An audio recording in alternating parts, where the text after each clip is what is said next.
Playing the early game correctly is crucial in teamfight tactics, as it can set your game up for an easy top 4 or completely destroy your game so you have to struggle to not go 8th. In this video, I'll show you how to master the early game in set 5, and I will go in depth on everything you need to know from the starting carousel to stage 1 and stage 2. You start the game off on the carousel. The item you go for here depends on a couple of different things: what comps you like to play, what items you like to slam, and what the current meta is. So let's go over all the components and see what strong early game items they make and which comps they lean you towards. Bow is great for comps like Aphelios, Draven, and Hellions, as they really like attack speed items, and the slammable items they make are Rageblade, Zizirot, Shadow Zizirot, Static Shiv, and Shadow Static Shiv. Sword is great for comps like Aphelios, Draven, and Nocturne, and it builds into GA early game. There aren't as many flexible items you can make with Sword, but it makes a lot of core items for some comps like Deathblade and IE, and getting multiple swords in a game can be hard at times as it's a very contested component. Chain is not really core for any comps, but it does make a lot of great early game items like GA, Locket, Sunfire, Frozen Heart, Shadow Stoneplate, and Bramble Vest. Cloak has consistently been the weakest component for all of TFT, with the exception of a few patches. This item is only great if you like playing Skirmisher Jax, as he usually wants 3 cloak items. And the only flexible item it makes early game is Shadow Stoneplate, Declaw, and Shadow Declaw. Rod is great for comps like Karma, Vel'Koz, and Heimerdinger, and it builds into Deathcap and Shadow Deathcap, Rageblade, Morello, Sunfire Morello, Locket, and Jeweled Gauntlet. Tyr is great for comps like Karma and Hellions, and it builds into items like Static Shiv, Shadow Static Shiv, Blue Buff, Shadow Blue Buff, Frozen Heart, and Hand of Justice. Belt is not good for any comp, but it builds into Sunfire, Morello, Shadow Morello, Zizirot, Shadow Zizirot, as well as Warmogs. Glove doesn't directly lean you towards a specific comp, but it does build a lot of great items, and almost every comp needs at least one glove item to function. Great early game items with glove are Hand of Justice, Thieves Gloves, and Jeweled Gauntlet. A lot of newer players think that stage 1 doesn't matter too much, but experienced players will tell you that stage 1 is crucial, as it sets up your early game for success. The goal of stage 1 is to start putting together your early game board, and what you're looking for is primarily frontline units plus backline units, meaning you have a tank or 2 in front and then you have 1 or 2 damage carries. When deciding which units to pick up, you need to pick up units that synergize well together. This doesn't just mean picking up units with the same synergies, but also units that have abilities that combine well together. You also generally prefer 2 stars more than 1 stars. In most cases, a 2-star board with no synergies will be stronger than a 1-star board with 2 or 3 synergies. I've made a tier list of the best units to pick up in the early game.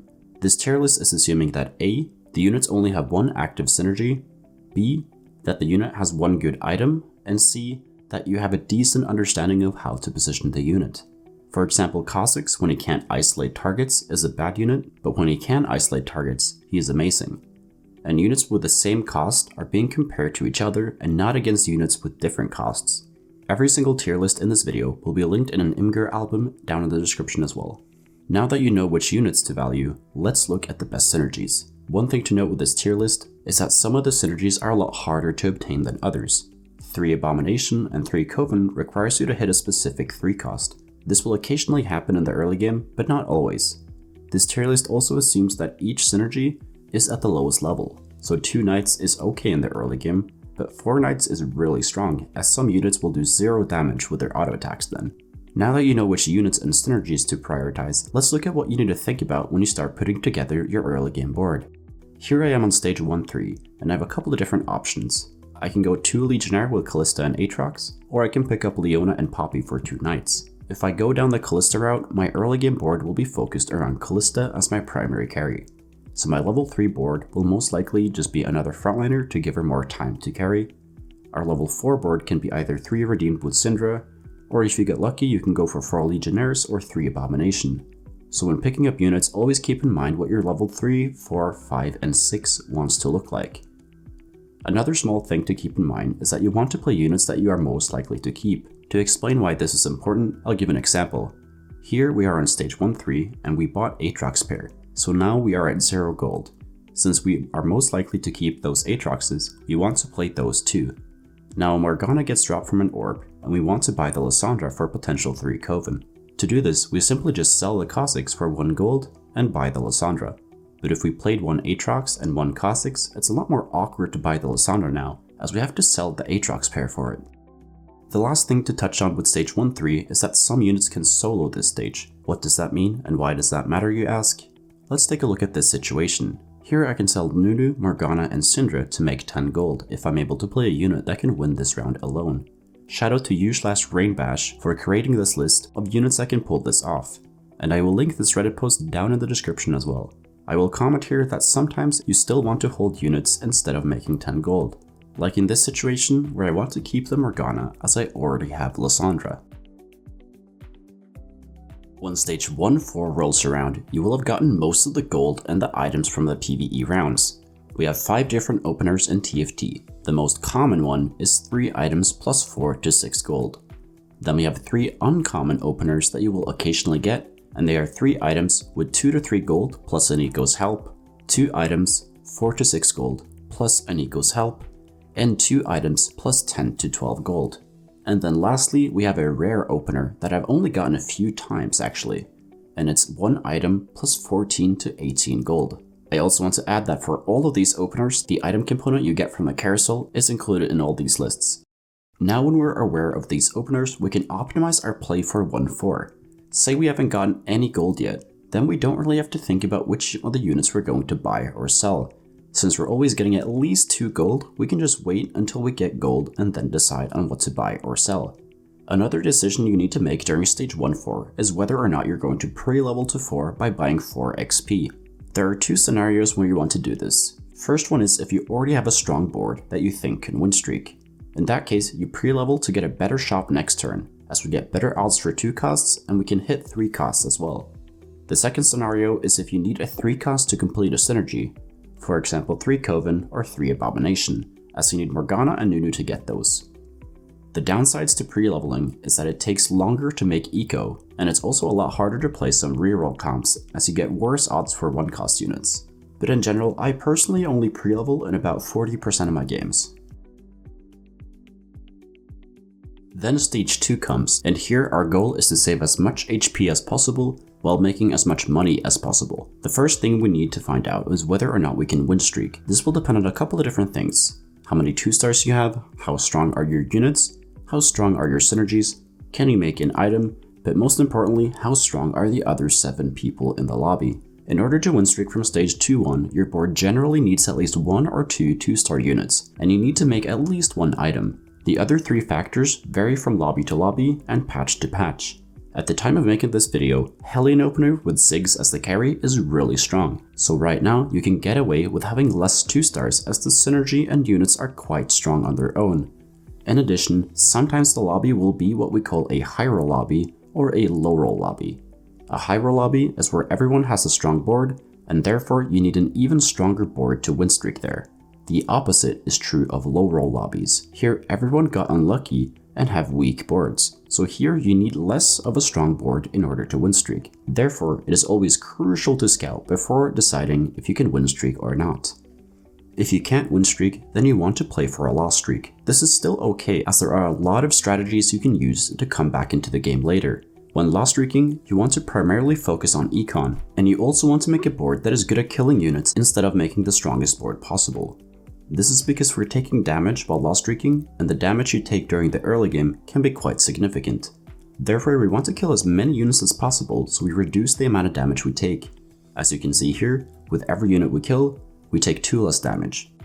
Units that are great at saving HP are single target units like Kha'Zix and Ziggs.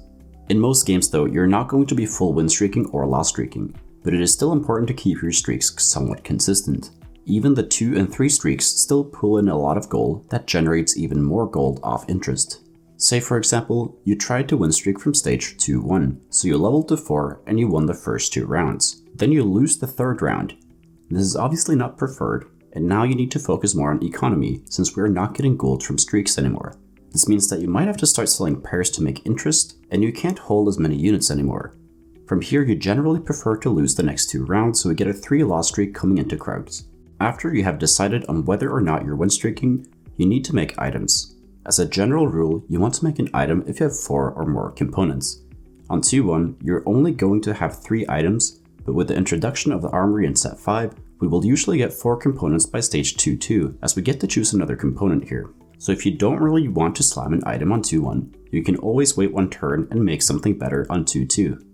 Before you actually make the item, there are 3 things you need to consider. First thing is how much stronger does my board get after I make this item right now. Second thing is how good is this item in the late game, and third thing is how flexible is this item. To answer these questions, I made an item graph. The higher up an item is, the stronger it is, and the farther to the right it is, the more flexible the item is. For example, Deathblade is incredibly strong on Aphelios and Draven, but it kinda sucks on every other unit. It's a very strong item, but it is not flexible at all. Another thing you might notice is that shadow items are generally less flexible, but stronger than their original items in most cases.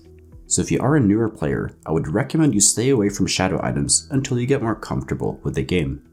Another thing to note is that some items are incredibly strong, but they cannot win you the game by themselves.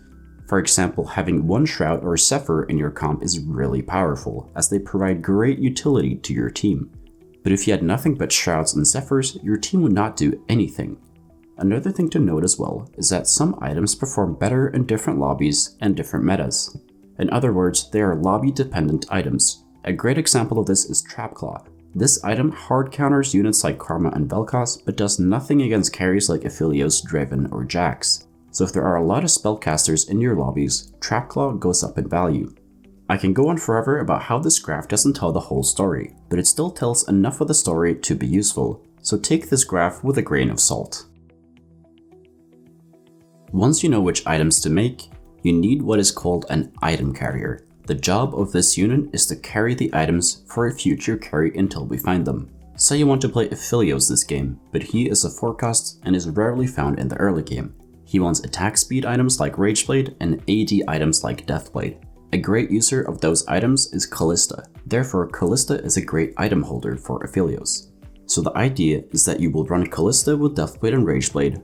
Once you find Aphelios, you sell the Callista and put the items on him instead. This way, we're getting value out of the items, and they're not just sitting on our bench doing nothing while we're waiting for Aphelios. Now that you have your early game board together and you've made some basic items, it's time to position our team. So let's go through some basic early game positioning. A lot of newer players put their carries in the middle like this. This is not good, and the reason is that you want your team to focus down one target at a time. For example, here our units are targeting 2 different tanks instead of everyone focusing down one of them. Another reason as to why this is bad is assassins. Here Kha'Zix will always jump and kill our Ziggs, but if we position like this, when Kha'Zix lands, the distance to the Poppy is shorter than to Ziggs. Therefore, he will always walk to the front line and our carry will be safe. Because of this, you never want to land in the middle when you're running assassins, you always want to jump the sides. Now I will finish up going over economy and leveling patterns in the early game. On stage 1-4, you can pre-level to 4. On stage 2-1 or 2-2, it is common to level to 4. On stage 2-3, it's common to make 10 gold or to pre-level to 5. On stage 2-5, it's common to have 10 gold if you're level 5, and 20 gold if you're level 4. You've done a good job ecoing in the early game if you made it to Krugs with 30 gold or more while being level 5 and having 80 HP or more. And if you want to learn more about economy management, check out my economy guide where I go in depth on the subject, link in the description. Thank you so much for watching. If you learned something, please leave a like and subscribe to the channel. Comment down below what video you want me to make next.